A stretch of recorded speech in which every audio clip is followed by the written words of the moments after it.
বিপদের ওপর মহাবিপদ, ঘনিয়ে আসে বিপদ। এবার সবচেয়ে বড় খবর প্রকাশ করল দেশের তাবড় তাবড় বিজ্ঞানীরা।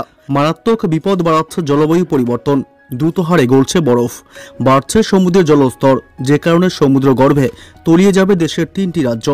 ভয়ঙ্কর বিপদ বার্তার চরম অশনি সংকেত দিলেন বিশ্বের তাবড় তাবড় বিজ্ঞানীরা। তো কবে কখন কোন কোন রাজ্যগুলি সমুদ্র গর্ভে তলিয়ে যাবে, কি এমন অশনি সংকেত দিয়েছেন বিশ্বের তাবড় তাবড় বিজ্ঞানীরা, বিস্তারিত খবর জানিয়ে দেব এই ভিডিওতে। বিস্তারিত জানতে হলে ভিডিওটি অবশ্যই শেষ পর্যন্ত দেখবেন। ভিডিওটি শুরু করার আগে ছোট্ট একটি অনুরোধ, ভিডিওটিতে একটি লাইক করবেন, চ্যানেলটি সাবস্ক্রাইব করে পাশে আসা বেল বাটনটিও বাজিয়ে দেবেন পরবর্তী লেটেস্ট খবরগুলি সবার আগে দেখার জন্য। সমুদ্রে বাড়ছে বিপদ, মহাবিপর্যয় ঘনিয়ে আসছে।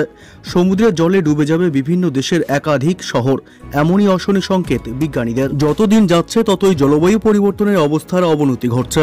বর্তমানে এর প্রভাবগুলি ভীষণভাবে চোখে পড়ছে। নাসা এবং বেশ কয়েকটি মার্কিন সংস্থার এক নতুন মূল্যায়নে উপকূলীয় অঞ্চলগুলির এক ভয়াবহ চিত্র উঠে এসেছে। তাদের দাবি, গত 100 বছরে সমুদ্রের জলস্তরের উচ্চতার যতটা বৃদ্ধি ঘটেছিল, ঠিক পরবর্তী যুক্তরাষ্ট্র সহ গোটা বিশ্বের উপকূলীয় অঞ্চলগুলিতে আগামী কয়েক বছরে ঘন ঘন ভয়াবহ বন্যা দেখা দেবে, আর সবশেষে এলাকাগুলি চলে যাবে জলের নিচে। নাসার বিজ্ঞানীরা জানিয়েছেন, সমুদ্র পৃষ্ঠের উচ্চতা যে ক্রমাগত উদ্বেগজনক হারে বৃদ্ধি পাচ্ছে, বিশ্বজুড়ে উপকূলীয় শহর গ্রামগুলি বিপন্ন দীর্ঘদিন ধরেই। বিজ্ঞানী মহলে এই নিয়ে কোনো সংশয় ছিল না। জলবায়ু সংকট প্রশমিত করার জন্য জরুরি পদক্ষেপ নেওয়া প্রয়োজন। বিজ্ঞানীরা জানিয়েছেন, সবচেয়ে বিপদে আমেরিকা।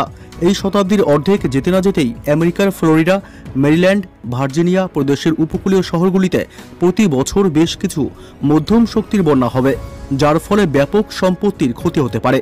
যেসব এলাকায় এখন বিশেষ বন্যা হয় না, সেই জায়গাগুলিতেও নিয়মিত বন্যা শুরু হবে। তবে ভারতেও বন্যার ঝুঁকি ব্যাপকভাবে বাড়তে চলেছে।